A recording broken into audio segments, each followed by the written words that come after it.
India's External Affairs Minister S. Jaishankar, who is on a 3-day visit to the UAE, addressed the inaugural session of Raisina Middle East in Abu Dhabi on Tuesday. In his keynote address, Dr. Jaishankar emphasized the deep impact the region has had on India. वो असल में तो वो जो राइजीना middle east dialogue के लिए गए हैं, that's how India is helping United Arab Emirates to be go more global.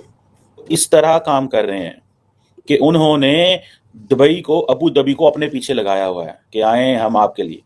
The history of India and the Middle East are inextricably linked, whether it is commerce or connectivity, ideas and beliefs or customs and traditions. We have actually seen an interplay over centuries.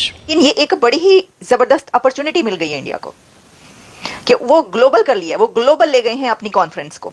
वैसे भी उनके तमाम events globally हुआ करते हैं। ये ना middle east take over है, भारत का मिडल ईस्ट टेक ओवर है ये, बल्कि मैं तो कहूंगी भारत का मुस्लिम उम्मा टेक ओवर है ये। डिफरेंट किस्म के बिजनेसेस के ऊपर बात हो रही होती है और इस वक्त भी यही हुआ है कि एक बार फिर डॉक्टर जयशंकर और उनके साथ साथ कई दूसरे जो हम देख रहे हैं कि यूएई के साथ कई तरह की जो है वो बातचीत चल रही है। डॉक्टर जयशंकर जब वो बात करते हैं, वहां पे पहुंचे हैं, तो वो क्या बात कर रहे हैं? वो कह रहे हैं देखिए, उन्होंने किस चीज का जिक्र किया है? उन्होंने बाब्स हिंदू मंदिर का जिक्र किया है कि हमारे और अबू धाबी के साथ क्या ताल्लुकात है, प्लूरलिज्म, हार्मनी, टॉलरेंस। और उन्होंने अबू धाबी को ये बताया कि हमारे एजुकेशनल इंस्टीट्यूशंस यहाँ पे हैं। अरब कंट्रीज ही नहीं सिर्फ, बल्कि भारत का इस्लामिक कंट्रीज टेक ओवर है ये। आप देखिए, आप यानी देख लें, आप जितने भी इस्लामिक कंट्रीज है इस वक्त इंडिया के इन कंट्रीज के साथ कितने कमाल के ताल्लुकात हैं, कितने ज़बरदस्त रिलेशंस हैं।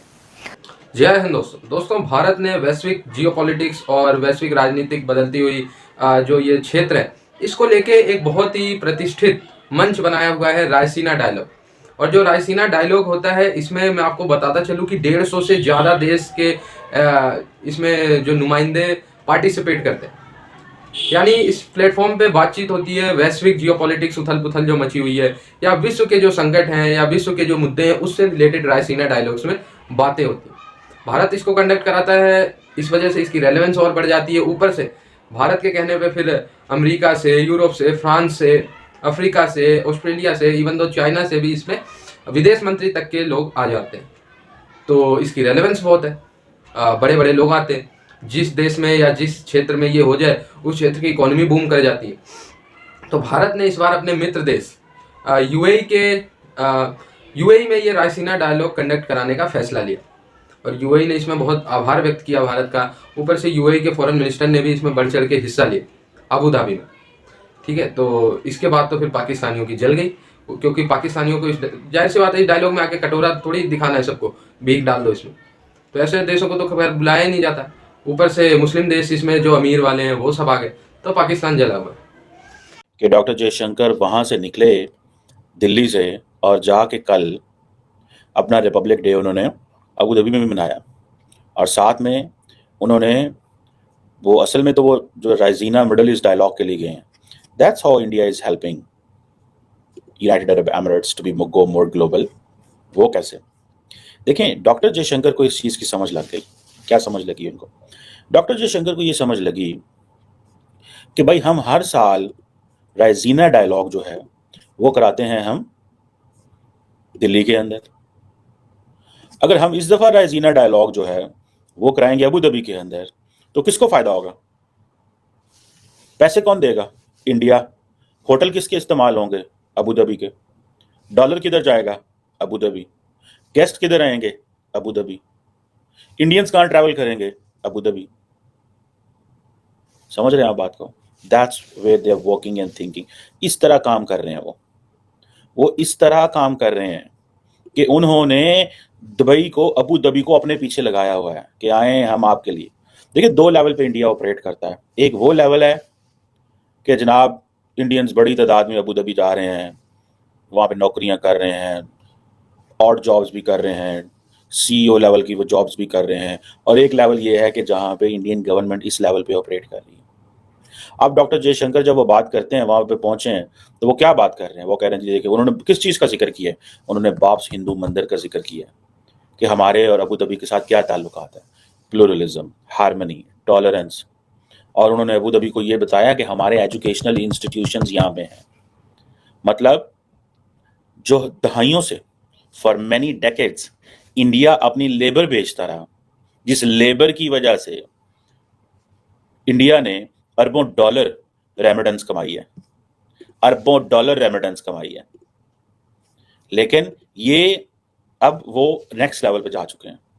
अब मुझे एक बात बताएं आप, जस्ट इमेजिन करें आप कि अरबों डॉलर रेमिटेंस जा रही है अबू धाबी से इंडिया, तो इंडिया अगर 200 मिलियन भेज देता है एंड राइसीना मिडल ईस्ट करवा देता है, सुनाए कैसी चीज है, कैसी चीज है ये। सो उनको पता है कि हमने क्या करना है। Indians have become investors, Indian investors हैं, बड़े पैमाने पे इन्वेस्टर्स हैं,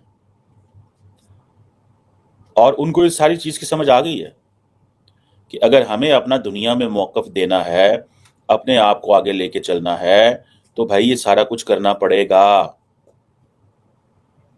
ये सारा कुछ करना पड़ेगा।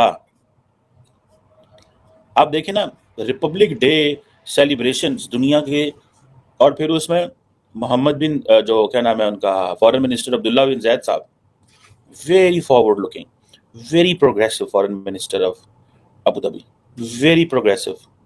एक बहुत बड़ा जियो political and Jio economics event हो रहा है अबू धाबी में, और वो इवेंट वो एनुअल कॉन्फ्रेंस है जो दिल्ली में हुआ करती थी, यानी कि राइजीना डायलॉग। और दिल्ली में ये कॉन्फ्रेंस हर साल होती थी, और इसमें बहुत सारे कंट्रीज से डिग्नेटरीज आते थे और उसमें शामिल होते थे। डायलॉग का अबू धाबी में होना इस वजह से, जो कि मैंने बताया कि महाकुंभ की वजह से वहाँ पर ले जाना, लेकिन ये एक बड़ी ही ज़बरदस्त अपॉर्चुनिटी मिल गई है इंडिया को कि वो ग्लोबल कर लिया, वो ग्लोबल ले गए हैं अपनी कॉन्फ्रेंस को। वैसे भी उनके तमाम इवेंट्स ग्लोबल ही हुआ करते हैं। ये ना मिडल ईस्ट टेक ओवर है, भारत का मिडल ईस्ट टेक ओवर है ये, बल्कि मैं तो कहूँगी भारत का मुस्लिम उम्मा टेक ओवर है ये। अरब कंट्रीज ही नहीं सिर्फ, बल्कि भारत का इस्लामिक कंट्रीज टेक ओवर है ये। आप देखिए, आप यानी देख लें आप, जितने भी इस्लामिक कंट्रीज़ है इस वक्त इंडिया के इन कंट्रीज़ के साथ कितने कमाल के ताल्लुकात हैं, कितने ज़बरदस्त रिलेशंस हैं। अबू धाबी में वो पूरी जो मिडल ईस्ट है उसके साथ मिल रहे हैं, उनके लीडर्स के साथ, अरब कंट्रीज़ के साथ। वहाँ पर ख़ास तौर पर डॉक्टर जयशंकर ने जो बात की है वो ये बात की है कि जो ट्रेड टाइज हैं वो बहुत स्ट्रेंथन हो रही हैं इंडिया और मिडल ईस्ट की। और आपको पता है कि $160 बिलियन था और $180 बिलियन हो गया। अब इस तरह का मैं फिगर्स कुछ पढ़ रही थी कि जी एग्जैक्टली 160 बिलियन से $180 बिलियन जो है एनुअली अब चला गया trade between India and the gulf. सबसे बड़ी बात होती ही ट्रेड है। मैंने क्या कहा कि ये जो राइजीना डायलॉग है ये है जियो पॉलिटिक्स एंड जियो इकोनॉमिक्स। तो इंडिया तो मास्टर है जियो पॉलिटिक्स का और जियो इकोनॉमिक्स का, तो इंडिया नहीं करेगा ये सब तो कौन करेगा मुझे ये बताइए। आप बताएं ज़रा मुझे, ये कौन करेगा? इंडिया ही करेगा ना, जियो पॉलिटिक्स और जियो इकोनॉमिक्स का जो एक्सपर्ट होगा दुनिया का। तो वो जो कहते हैं ना भारत में कहा जाता है अखंड भारत, ये भी अखंड भारत ही है।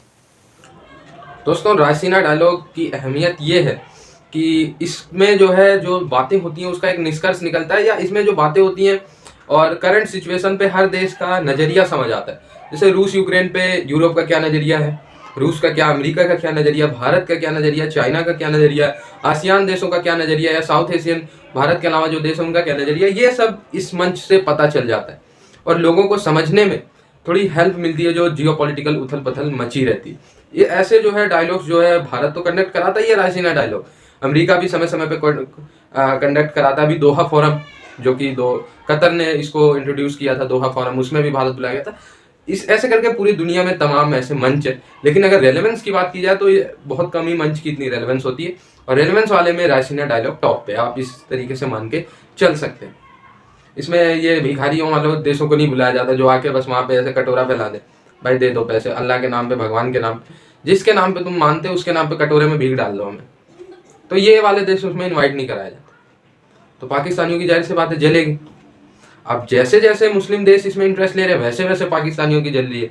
जाहिर सी बात है रायसीना डायलॉग भारत ने बहुत पहले ही स्थापित किया था, लगभग मोटी मोटा अगर मैं कहूँ तो 50 साल तो ईजी हो गए, लेकिन अब इसकी महत्वता जो बढ़ने लगी है वो पिछले 15-20 सालों से बढ़ी, क्योंकि जाहिर सी बात है जब आपके पैसे आ जाएंगे ना आपके पास तो आपकी बातों का महत्व बन जाएगा। पहले भारत कंडक्ट कराता था, देश ही नहीं आते, जिसको इन्वाइट किया वो भी नहीं आते थे, अब तो इन्वाइट नहीं करे बिना इन्वाइट करने वाले भी इसमें आने को तैयार रहते। तो ये है रेलेवेंस।